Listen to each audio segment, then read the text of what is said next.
Eguerdi on. Igual empezamos ya la mesa porque es la hora.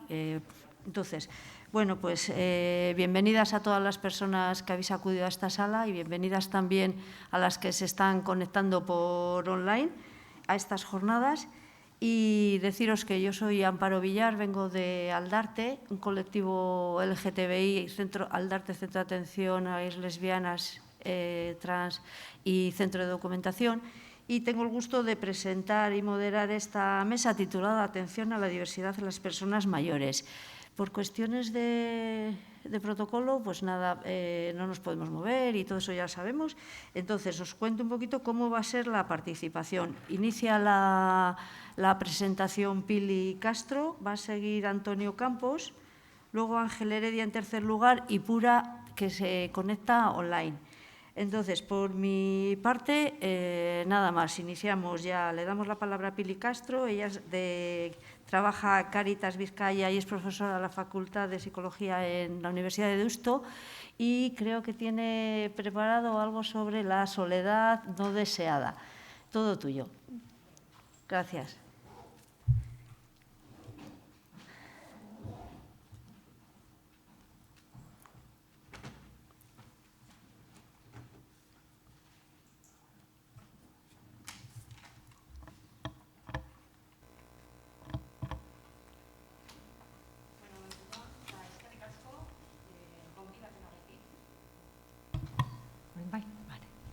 Egun on eta eskerrik asko hemen egoteko gonbidapenagaitik eta zuei ere hemen egoteagaitik edo online ikusteagaitik. Bueno, cuando me invitaron a participar en esta mesa y supe que teníamos que hablar sobre la diversidad, la verdad es que de primeras me sentí un poco sorprendida. Me sentí sorprendida porque yo el tema sobre el que trabajo habitualmente es el de la soledad. En el área de personas mayores de Cáritas, entidad en la que trabajo, trabajamos con personas mayores y realmente detrás de todos los proyectos que llevamos a cabo está presente de una manera u otra la soledad. Y además también a nivel personal, hace ya unos cuantos años decidí hacer mi tesis doctoral sobre el sentimiento de soledad en las personas mayores y es en el campo en el que me siento más segura, ¿no? No me había planteado demasiado el tema de la diversidad, pero sí que es verdad que hablar de sentimiento de soledad implica entender la diversidad y dar lugar a la diversidad. Entonces, bueno, sobre ello va a ser mi reflexión.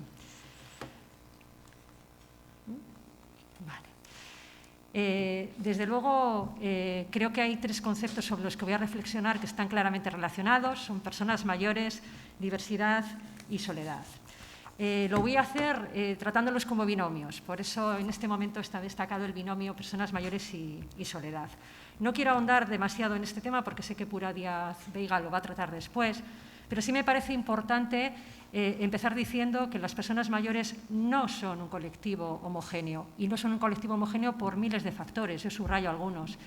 Cuando hablamos de personas mayores nos estamos refiriendo habitualmente a personas mayores de 65 años. Tenemos cierta convención, ¿no?, de que esa es la edad que nos hace pasar de grupo etario. Pero actualmente en Vizcaya tenemos más de 700 personas, en la Comunidad Autónoma del País Vasco creo que tenemos más de 700 personas mayores de 100 años, lo cual quiere decir que hablamos de personas mayores para referirnos a personas de entre 65 y hasta 100 y pico años. Utilizamos el término personas mayores para referirnos a personas con diferente situación funcional, es decir, personas totalmente autónomas, otras con gran dependencia, personas con limitaciones diferentes, también por su salud. También hablamos de personas mayores para referirnos a personas que tienen poco que ver en cuanto a sus valores, a sus aspiraciones, a sus propias experiencias vitales. Cuanto más vivimos, más experiencias diferentes tenemos y, por lo tanto, más diferentes nos hacemos. Hablamos de personas mayores y a veces las personas mayores son cuidadas y otras veces son cuidadoras. Hablamos de hombres y mujeres mayores y cada vez tenemos más claro que el género se suma, ¿no?, al factor edad para a veces generar temas de exclusión, diferentes maneras también de querer envejecer. También nos estamos encontrando cada vez más en nuestra cultura con diferencias por razones de origen, aunque todavía no hay mucha población mayor que haya venido de otras culturas, empezamos a tener. Encontramos diferencias también pues, a nivel de gustos sexuales, etcétera, etcétera. tenemos diferentes niveles formativos, diferentes niveles económicos, etcétera, etcétera, etcétera. Es decir, las personas mayores, a pesar de que hablamos de ellas como colectivo, pues es un colectivo muy diverso. Yo a veces pongo en duda, ¿no?, el término colectivo porque parece que tiende a homogeneizar, y creo que en el tema de las personas mayores, como en tantos otros, pues tenemos que hablar de mucha diversidad. Respecto al segundo binomio, personas mayores y soledad, cuando preguntamos en la calle a la gente, ¿no?, en nuestra sociedad, si la soledad es cosa de todas las edades o es más de las personas mayores, todo el mundo decimos, sí, bueno, la soledad puede ser a cualquier edad, pero sobre todo es de las personas mayores. De hecho, en el tiempo de confinamiento, ¿no?, se ha hablado mucho de que las personas mayores eran vulnerables y que no podían salir de casa, no debían salir de casa, y que la carga de la soledad era enorme para ellas. La verdad es que cuando hacemos este tipo de consideraciones estamos viendo solamente una cara de la soledad. Estamos equiparando la soledad como estar solo, es decir, normalmente como vivir solo. Es decir, muchas veces hablamos de la soledad como un factor que es meramente circunstancial, el tener más o menos personas cerca, el vivir o no solo, el vivir en un ámbito más rural o urbano, con más o menos relaciones. Sin embargo, desde la psicología, y cada vez yo creo que somos más los profesionales, que nos parece importante sensibilizar sobre el verdadero significado de la soledad. No olvidemos que hay muchas personas mayores que, por ejemplo, viven solas y son felices. Mientras que también nos estamos encontrando cada vez más con personas mayores aparentemente conectadas, aparentemente relacionadas, que incluso viven con otras personas y, sin embargo, se sienten solas. Creemos que es importante el rescatar el concepto de soledad no solo como una situación que podemos observar desde fuera, relacionada con el número de relaciones, sino sobre todo tener en cuenta que la soledad es una sensación humana que efectivamente puede aparecer en cualquier momento de nuestra vida. A mí me gusta utilizar esta definición, que es una definición que ya pues tiene sus años, desde principios de los 80, pero que ha dado lugar a muchísimo trabajo sobre la soledad y a muchísima investigación. Es una definición que hicieron unos autores en la Universidad de la UCLA y que dice que realmente el sentimiento de soledad es lo que nos pasa a las personas cuando nuestras relaciones no son como querríamos o necesitaríamos, tanto a nivel de cantidad como de calidad. Esto es importante porque pone la perspectiva en la percepción de la propia persona. Y creo que me gustaría que hoy nos fuéramos con esta idea, ¿no?, porque es la que nos conecta también con el tema de la diversidad.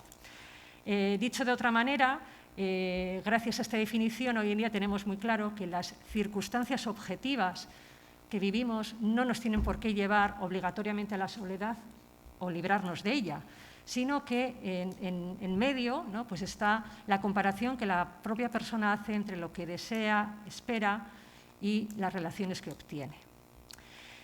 En este sentido, yo querría destacar dos cosas, ¿no? La importancia, no solamente, insisto, de las redes que podemos tener, sino de los propios deseos y expectativas que tenemos las personas. No es lo mismo tener 85 años y vivir solo, porque uno puede vivir con otros, pero decide mantener su independencia y mantener su rutina de vida y querer continuar en su casa, aunque sea con ayudas, que vivir solo en casa porque no se tiene con quién vivir. Es decir, desde fuera lo que observamos es lo mismo, ¿no? Vemos una persona mayor de 85 años que vive sola. Sin embargo, lo que la persona siente es diferente. Y, insisto, cuando hablamos de soledad, creo que debemos fijarnos también en esa sensación, porque es la que se ha demostrado que es perjudicial para la salud, que genera muchísima infelicidad, que se relaciona más con el deterioro cognitivo, etc. Por otra parte, me gusta mucho subrayar que cuando hablamos de sentimiento de soledad no estamos hablando solo de cuántas relaciones tengo, sino sobre todo de cómo son las relaciones.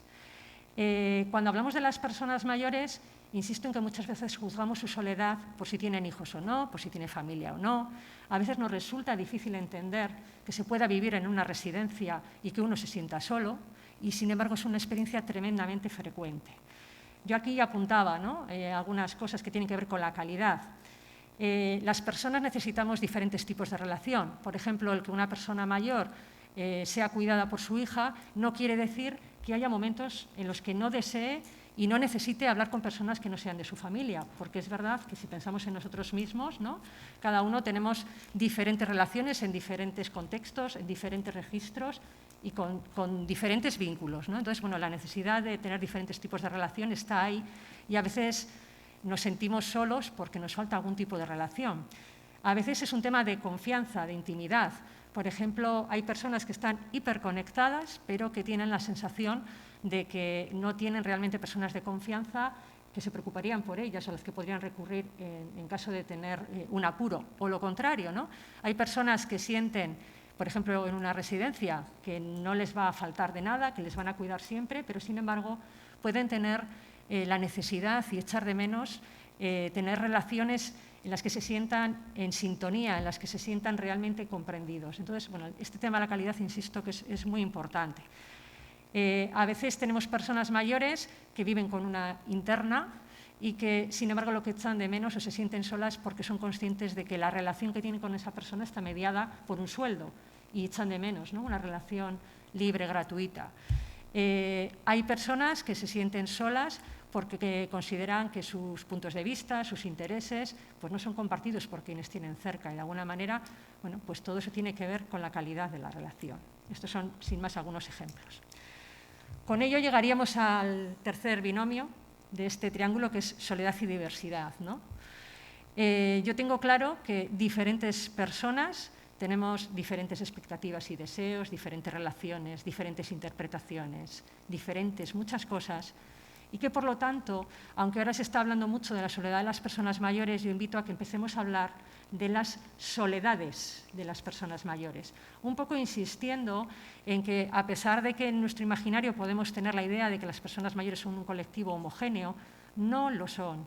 Es un colectivo tremendamente diverso y diferentes personas pueden sentir soledad por diferentes razones. Por ejemplo, por su historia personal, ¿no? Hay algunos estudios que comparan la soledad de las personas mayores en función de su estado civil.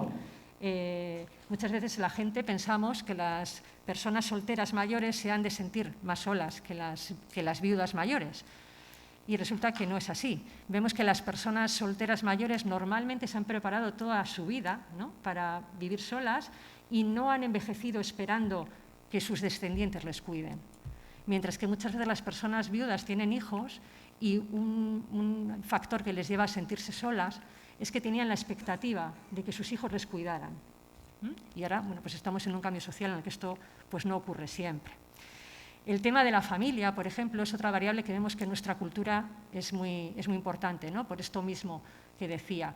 Las culturas más de corte mediterráneo, pues los vínculos familiares han sido muy fuertes, siguen siendo fuertes, y eso genera que cuando una persona mayor, por ejemplo, no recibe el apoyo de su familia, le puede resultar especialmente doloroso, cosa que en otras culturas es algo esperado, ¿no?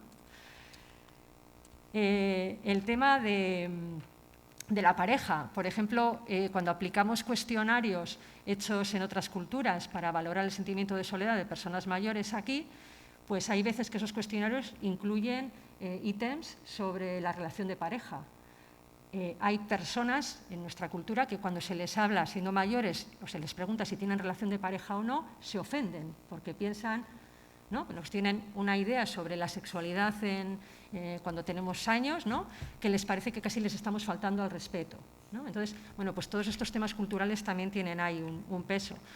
Vivir en un centro gerontológico, en una residencia, bueno, pues no cabe duda que limita tu elección, ¿no?, de relaciones. Por ejemplo, un tema en el que yo creo que también se está empezando a reivindicar mucho es el tema de la sexualidad y de la emocionalidad en las personas mayores en general, pero sobre todo en los centros gerontológicos, ¿no? Pues las típicas reflexiones sobre si una pareja que se ha formado en la residencia puede compartir habitación o no, si hay que pedir permiso a la familia para que compartan habitación. Es decir, hay cierta infantilización también a veces de las personas mayores. Y todo eso tiene que ver con las relaciones que conseguimos tener y con las que deseamos tener. Es decir, tienen que ver con nuestra sensación de calidad de relaciones y, por tanto, con la soledad. Tampoco olvidemos que hay muchas personas mayores que viven la soledad, la situación de soledad, como una oportunidad para la libertad, estar solo a veces lo que te permite es decidir por ti mismo qué quieres hacer sin tener que contar con otros. De nuevo, en lo que quiero insistir, y que me gustaría que también esta fuera una idea que quedara hoy, es que entender el sentimiento de soledad implica aceptar la diversidad. Es decir, no podemos intentar entender la soledad de las personas mayores con un único concepto de soledad y como si lo que les pasa a las personas mayores fuera común a todas o igual para todas. Dicho esto, pues bueno, como hemos comentado, o como ha comentado en la presentación, yo trabajo en Cáritas Vizcaya, llevamos a cabo eso, pues muchos proyectos, tenemos muchos equipos que trabajan contra la soledad de las personas mayores. Y bueno, pues nosotros hemos hecho apuesta por un tipo de proyecto, pero sí me parece que ojalá, como tenemos que trabajar con muchas soledades, haya muchas entidades y muchas propuestas diferentes para trabajar contra la soledad de las personas mayores y con las personas mayores en general. Nuestros proyectos en la mayoría de los casos se desarrollan con voluntariado, que hace acompañamiento a personas mayores en diferentes contextos. Y una reflexión que me surgía a mí al pensar en esta mesa, ¿no?, es que continuamente constatamos que tenemos dificultad para llegar a la soledad de los hombres mayores. Es decir, en nuestros proyectos participan sobre todo mujeres, mujeres de nuestra cultura, y los hombres no se sienten solos, los datos nos dicen que sí, pero parece que quizás no estamos siendo capaces de convocarles de la manera adecuada o quizás lo que les ofrecemos no responde a su necesidad. Desde el voluntariado lo que hacemos es ofrecemos vínculos estables que terminan siendo emocionalmente intensos y bueno, quizás esto es algo que los hombres pues en este momento no quieren, no lo sé. Otra cosa que estamos observando es el peso de la deseabilidad social. A veces solicitar ayuda a una entidad como Cáritas o como la Cruz Roja o como otras muchas hace que las familias se pongan un poco preocupadas, ¿no? Y dices, mi madre está pidiendo que le acompañe una persona voluntaria, pero si ya estoy yo, ¿no? Es verdad que la soledad tiene mucha carga de culpabilidad y mucha... la vemos como algo muy negativo, no como algo natural. Quizás eso también está, ¿no?, detrás de que haya personas que se acerquen a los proyectos y otras, sin embargo, prefieran no hacerlo. Otro aspecto que detectamos es que tenemos pocas personas extranjeras que se acerquen a nuestros servicios. Sí que es cierto que tenemos poca población mayor que haya venido de otras culturas. Tenemos algunas personas, pero es verdad que mirando un poco datos, sobre todo son personas de Centroamérica y de Sudamérica. Quizás también tiene que ver el componente cultural, ¿no? Por contra, en el área de mayores de Cáritas tenemos un centro de día para personas mayores con un recorrido de vida difícil, cercano a la exclusión, y aquí tenemos muchos hombres, ¿no? También nos podemos preguntar ¿por qué muchos hombres? ¿Qué pasa? ¿No hay mujeres en esa situación? Estamos descubriendo que sí.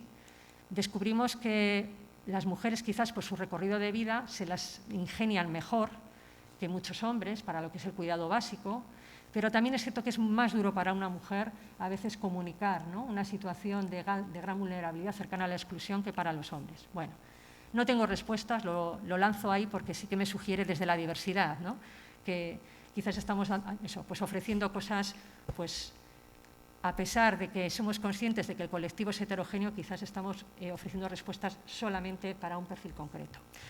Para terminar, pues a mí se me ocurre que tenemos que salir al encuentro. A veces estamos en nuestros servicios esperando que nos demanden y yo creo que tenemos que salir a la calle, que tenemos que salir a preguntar, tenemos que acercarnos a esas personas que no vienen para saber por qué no vienen. Igual es que no lo necesitan, pero a lo mejor es que nuestra manera de hacer pues no les sirve, ¿no? Creo que también hay que huir de las soluciones únicas. En el tema de la soledad no podemos plantear que haya ningún proyecto que responda a todas las soledades. Ojalá seamos capaces de poner en marcha muchas iniciativas diferentes para que cada persona pueda acogerse a aquella que mejor le venga, ¿no? Y luego otra duda que a mí me surge es cómo es mejor hacer esto, ¿no? Mejor recursos generales de tipo comunitario en los que entra todo el mundo o mejores recursos específicos para colectivos con expectativas, con necesidades concretas, ¿no? Esto segundo, pues a veces decimos que es crear guetos, pero también es cierto que a veces el tener recursos específicos pone encima de la mesa realidades olvidadas, ¿no? Bueno, como veis, no tengo soluciones, pero sí que preguntas. Y la verdad es que agradecimiento por haber podido darle una vuelta a este tema, bueno, pues teniendo en cuenta el tema de la diversidad. Eskerrik asko.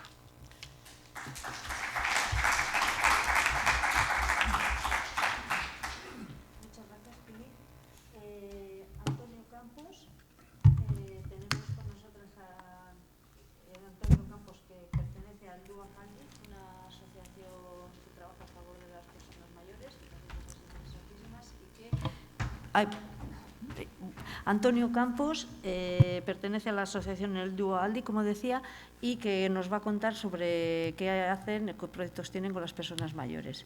Todo el micrófono para ti, Antonio. Adelante. Egun on guztioi, eta lehenik eskerrak eman, una ekarri gaitu zenoi. Asko eta berezia dira ogera helduok, nik hemen azalduko ditut berezitasun batzuk, eta gero behar bada elkarrizketa sortzen baldin bada, hangaian sakonduko dugu. De entrada, digamos que las personas mayores son muy diversas y esa diversidad hace que tengamos que exigir una atención muy especial. Antes de nada, y en dos trazos, vamos a situar el colectivo en la sociedad en la que vivimos.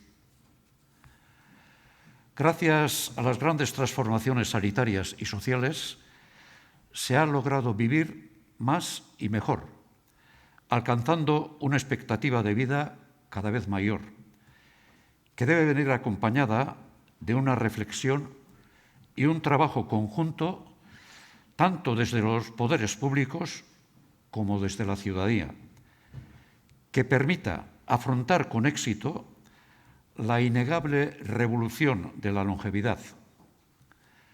Se trata no solo de añadir más años a la vida, sino seguir viviendo con sentido hasta el final. Se prevé que para el 2030 el 30% de la población vasca habrá ingresado en el último tercio de su vida. Se trata de un grupo heterogéneo de personas de distintas generaciones. Puede abarcar más de 40 años si contamos la vejez de los 60 hasta los 100, que han vivido circunstancias históricas y socioculturales diversas. Es de gran importancia reconocer esa diversidad y adecuar las políticas públicas a esta realidad heterogénea. La esperanza de vida de las personas mayores para el 2030 es de 83 años para los hombres y 87 para las mujeres. La tasa de dependencia de la tercera edad, relación entre el número de personas mayores de 65 años y la población en edad de trabajar, considerando esta en la edad de 20-65 años, se estima para el 2030 en torno al 35%. Si sumamos la población 0-20 años y la de las personas mayores de 65, la tasa de dependencia respecto a la población 20-64 se situará en torno al 45%.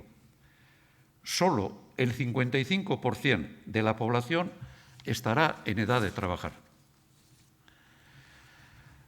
La escritora y premio Nobel de Literatura Svetlana Alexievich, bielorrusa y cronista del declive de la Unión Soviética, reflexiona sobre el futuro de la nueva Rusia y la naturaleza del amor y de la vejez y dice: vienen tiempos turbulentos en todo el mundo, por el terrorismo, las guerras, el problema de la inmigración, la economía, los desastres ecológicos. Ante esta realidad, desgraciadamente, las ideas juegan un papel menos importante en nuestras sociedades. Lo que se impone es la parte material, y lo lamento mucho. Necesitamos personalidades capaces de ofrecer al mundo una nueva visión, sistema, filosofía, valores que el mundo sigue necesitando. Por ejemplo, respecto al envejecimiento. Resulta que gozamos de 20, 30 años más de esperanza de vida que antes y todavía no existe una filosofía que soporte a este extra, a este nuevo tiempo. Faltan ideas que cubran este nuevo periodo de la vida. La vejez y el envejecimiento están experimentando cambios trascendentales que transformarán en no demasiado tiempo de forma significativa las concepciones que de ella tenemos, aumentando todavía más la complejidad y variedad del colectivo de personas mayores, que por otra parte siempre se ha caracterizado por su diversidad. Hay personas mayores jóvenes, mayores porque tienen 65 años y jóvenes porque tienen excelente estado de salud, porque cuidan a tiempo parcial a otros y son también el centro de gravedad de la solidaridad familiar. Y hay mayores que sobreviven más que viven debido a las pérdidas que sufren, a la soledad que padecen, a la vulnerabilidad que sienten. Están los mayores que no se sienten viejos, que perciben que su proceso madurativo sigue en progresión, que no han alcanzado su máximo desarrollo personal y se afanan en perseguirlo. Y están los mayores que prefieren seguir en los hogares de los jubilados jugando a las cartas. Están los mayores que necesitan ayuda porque tienen demencia o alguna enfermedad crónica. Y están los que piensan, ante la percepción de una vejez larga y saludable, que tienen que seguir aportando a la sociedad, al bien común. Están los que piensan que uno se jubila del trabajo, pero no de la vida, y necesitan darle a la suya un sentido y un significado. Mirando al futuro, algo que deberemos tener muy presente, que la jubilación, tal como la conocemos, al menos parcialmente, dejará de existir. No porque se demore más o menos el inicio, que también, sino porque, a menos que se tenga un patrimonio importante, las pensiones de jubilados no permitirán una vida de jubilado tradicional.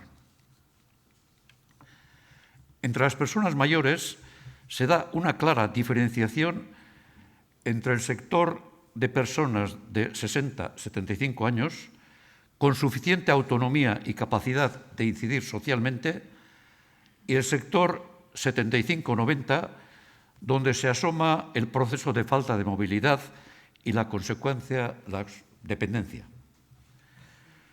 Cada sector hará su recorrido vital en la última etapa de forma diferente.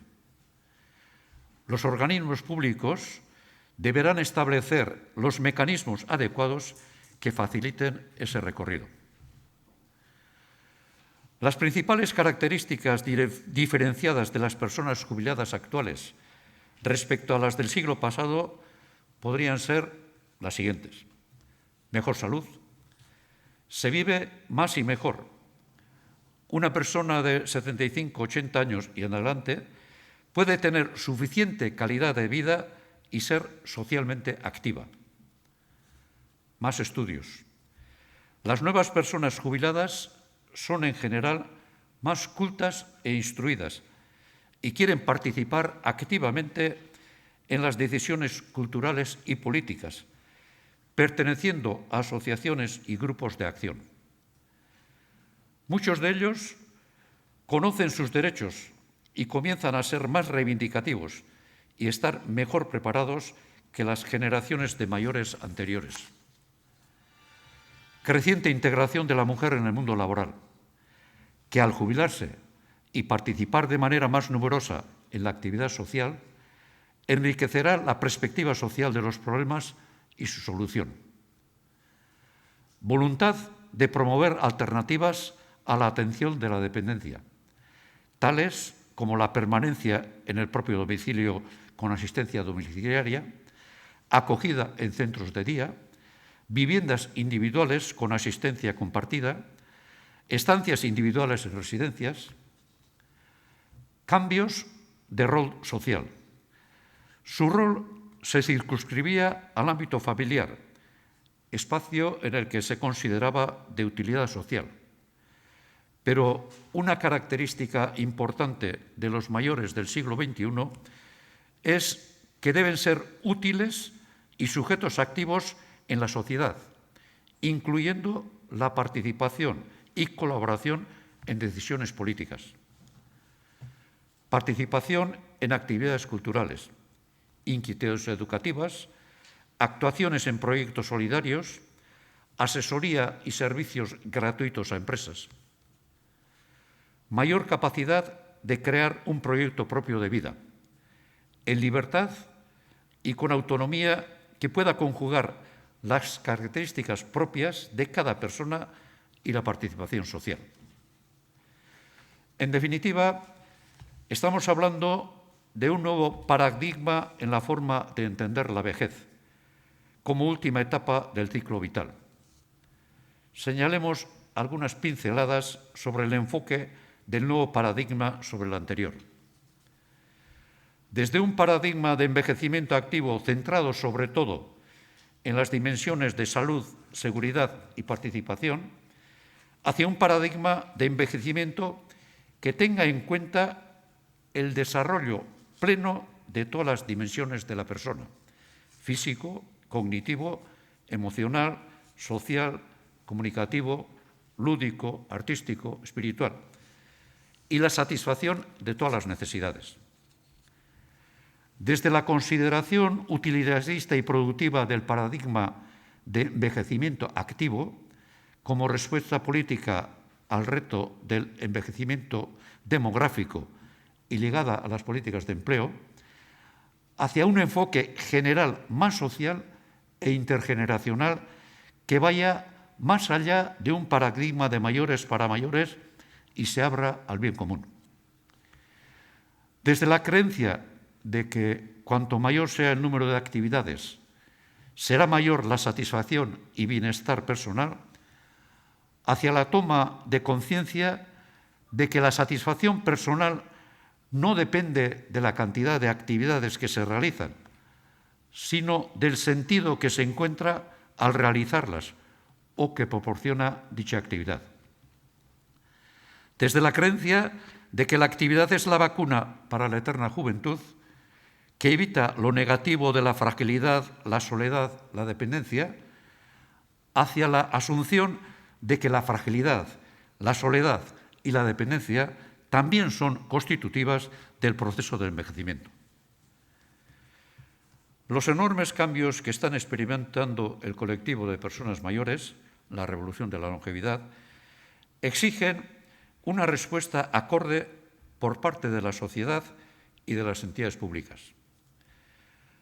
Desde el DUACADI proponemos la creación de un ente vasco que se encargue de definir e implantar un plan integral de las personas mayores que tenga en cuenta el conjunto de las necesidades, así como las aspiraciones, capacidades y proyectos de las personas que están en esta fase del ciclo vital.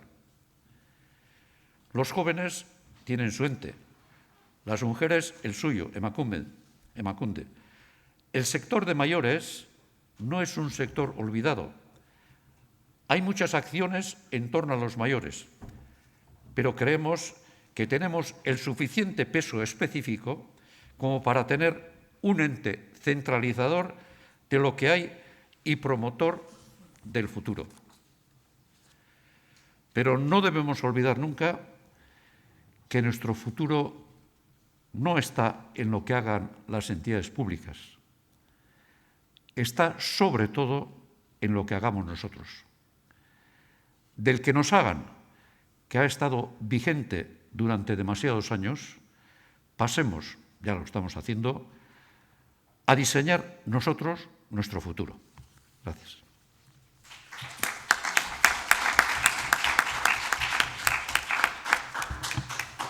Muchas gracias, Antonio. Además, ha cogido al tiempo estupendamente. Ahora tenemos a Ángel Heredia, que viene de la Universidad de Granada y hablará sobre la vejez gitana. Adelante.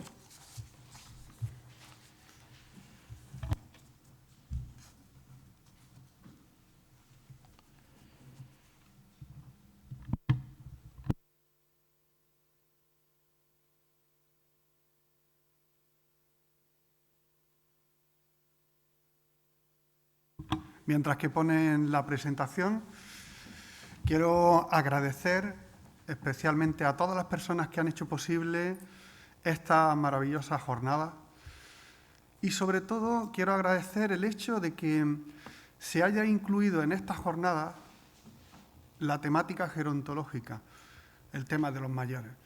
Deberían de estar incluidas en cualquier jornada, pero de entrada le doy las gracias a todas las personas que han tenido a bien incluirla en este espacio.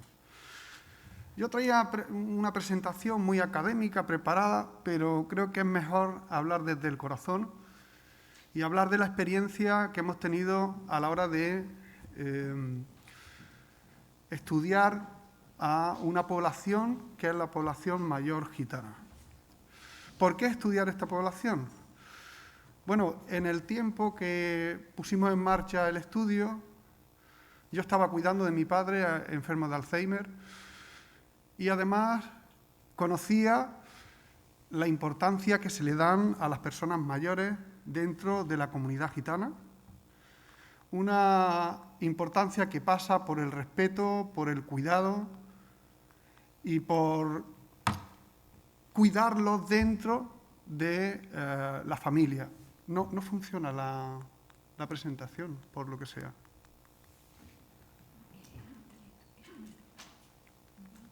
No.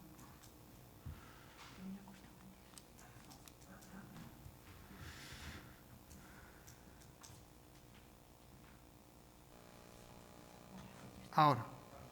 Bueno, como estaba diciendo, me tocaba de lleno desde dos puntos de vista. Es que yo estaba cuidando a mi padre y al mismo tiempo entendía que las personas mayores dentro del colectivo gitano son una institución todavía muy representativa, dándole mucha importancia como repositorios de la cultura, de valores y de costumbres, y como consecuencia se les cuida dentro de la familia.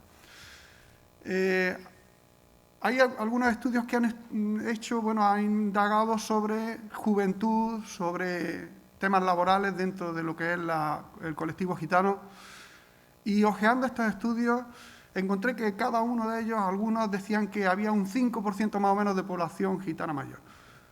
En comparación con el 18,5% que había en población mayor en general, pues a mí me surgió una cuestión: ¿por qué? ¿Qué está pasando para que haya esta diferencia? Y entonces busqué información.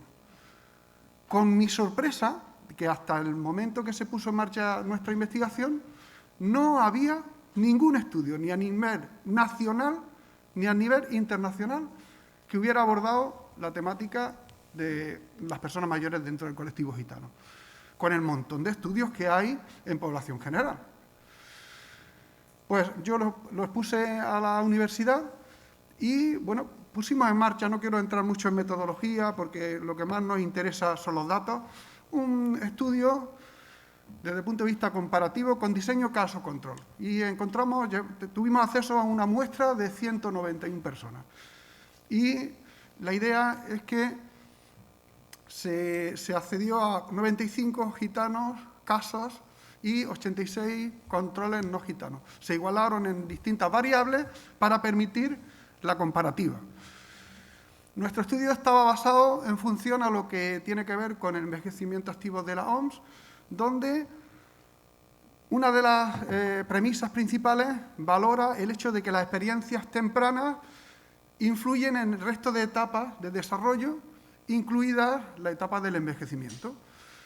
Entonces, construimos un cuestionario de 54 ítems Y, por otra parte, la parte más cualitativa, una entrevista que nos permitió acceder a distintas historias de vida.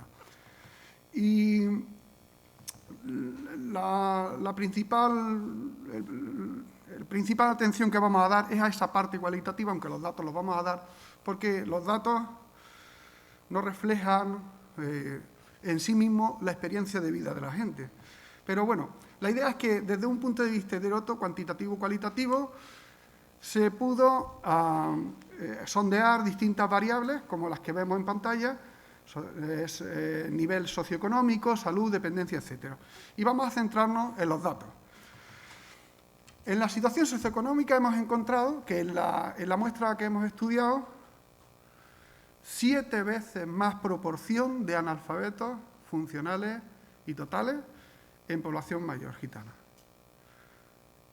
7 veces más analfabetismo, mayores de 55 años. Encontramos un 70% de ingresos inferior en gitanos, en comparación con población general. Y todos los gitanos que hemos estudiado, toda la muestra, pero todos los gitanos, están por debajo del nivel de pobreza.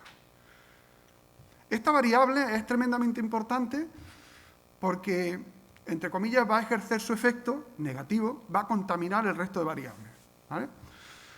Nos vamos a entretener en ella un poquito. ¿Por qué este dato de un menor nivel económico en la vejez? Entendemos que cuando eran jóvenes, los que ahora son mayores, tuvieron el efecto, ahora viene la clave, de los distintos procesos de discriminación y racismo, limitando sus oportunidades, sobre todo oportunidades de formación y en el campo laboral. Procesos de discriminación y racismo que no aparecieron en ese momento, sino que es una herencia continua y hasta la tenemos en el mismo momento que estamos viviendo. Limitaron especialmente sus oportunidades de formación. Los gitanos en ese tiempo, que eran jóvenes, no tenían para comer, tenían que subsistir. ¿Cómo iban a estar en la escuela? Pues eso vició el resto de etapas vitales. Porque si no tenemos una buena formación, ¿a qué tipo de trabajos vamos a acceder? Pues a los que no quiere nadie. A los que no quiere nadie. ¿Y eso dónde se va a ver reflejado también? En el tema de la salud. Sondeamos una serie de enfermedades. Y en todas ellas, la proporción de gitanos mayores sobrepasó por mucho la proporción de población no gitana. Sobre todo, las enfermedades relacionadas con el aparato circulatorio, problemas de huesos. Es curioso, en muchas enfermedades, en la mayoría, y en el tema económico también, la mujer gitana destaca por su proporción. Evidentemente, no tuvieron acceso a un buen nivel académico, tuvieron que hacer trabajos demandaban mucho esfuerzo, su cuerpo está desgastado. Enfermedades que ahora, nuestro estudio está a partir de 55 años, pero hemos visto gitanos con 40 años con enfermedades propias de edades de 70 años.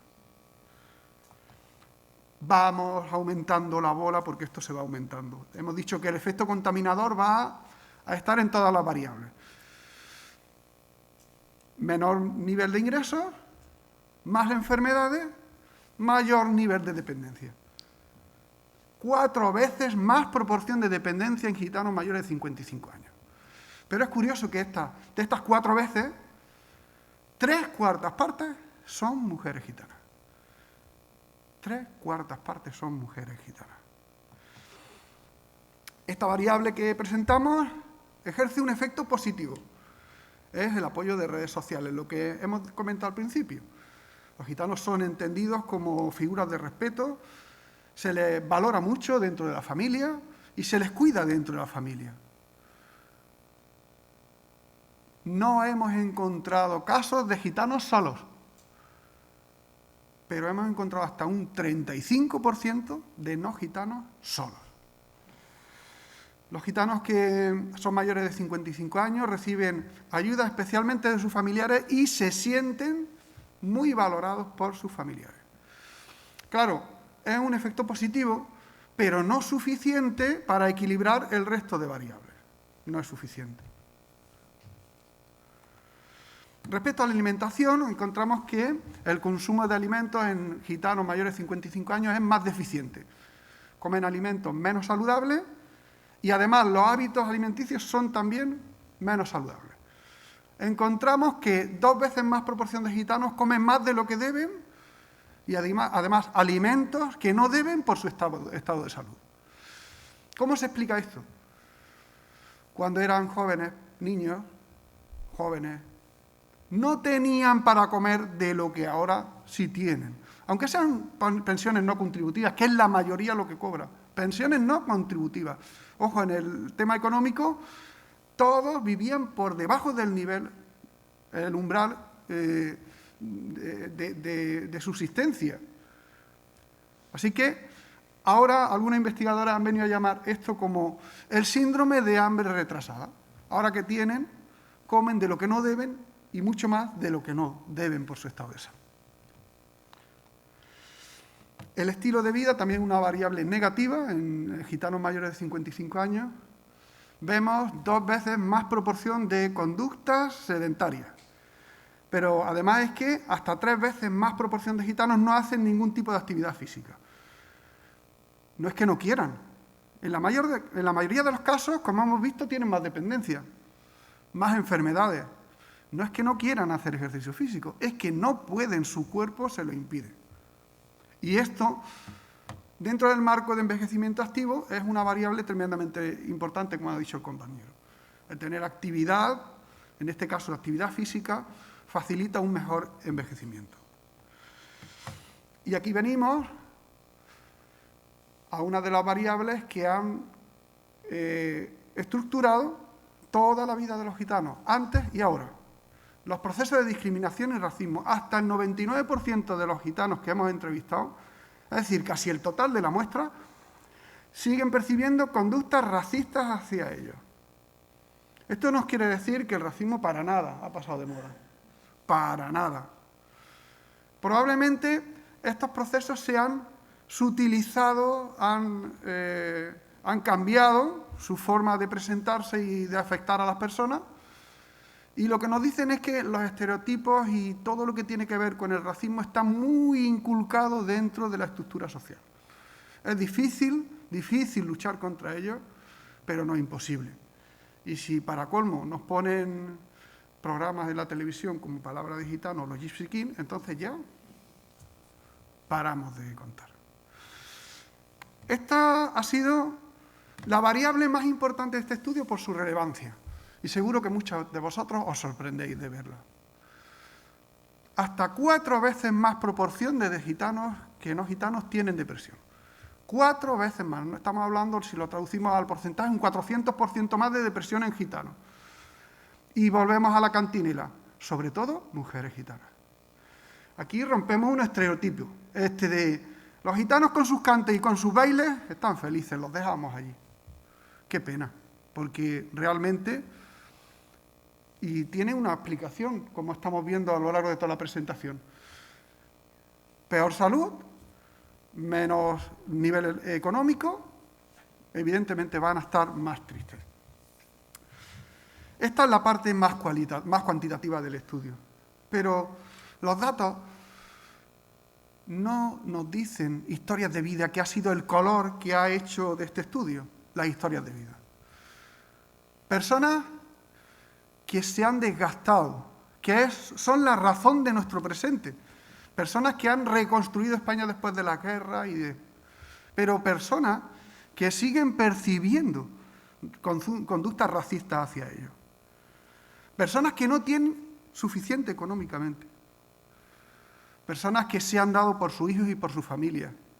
Me contaba una gitana, dice: Ángel, íbamos a espigar, que después de la siega cogían las espigas que se caían, y si las cogía el dueño, cogía la talega de ella llena de espigas, se la tiraba al suelo, se la pisoteaba, las cogían a ellas, las pelaban y les pegaban una paliza. más de uno. Cuando esto está tan cerca de nosotros, que hace unos cuantos años de eso, vemos que nuestras personas mayores necesitan de nuestra ayuda. Son valores que no debemos dejar pasar, son tesoros. Tenemos que aprender de ellos, aprender de estas experiencias, que en cualquier momento puede venir aquí. Pensamos que no, pero aunque no vinieran, tú y yo algún día seremos personas mayores también. Y si no lo hacemos con nuestros mayores ahora, seguramente no lo harán con nosotros. Y voy a terminar diciendo algo tan sencillo como decía mi padre. Decía: Ángel, hijo eres y padre serás. Lo que hagas con tu padre, contigo harán.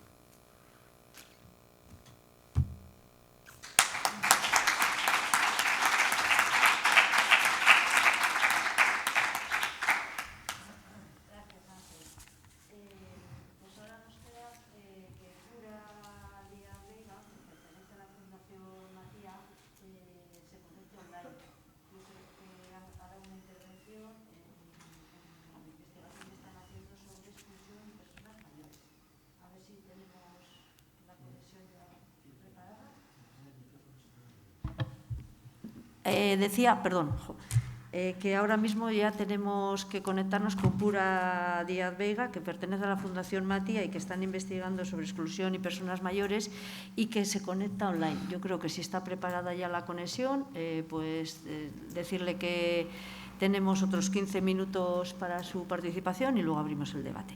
Gracias.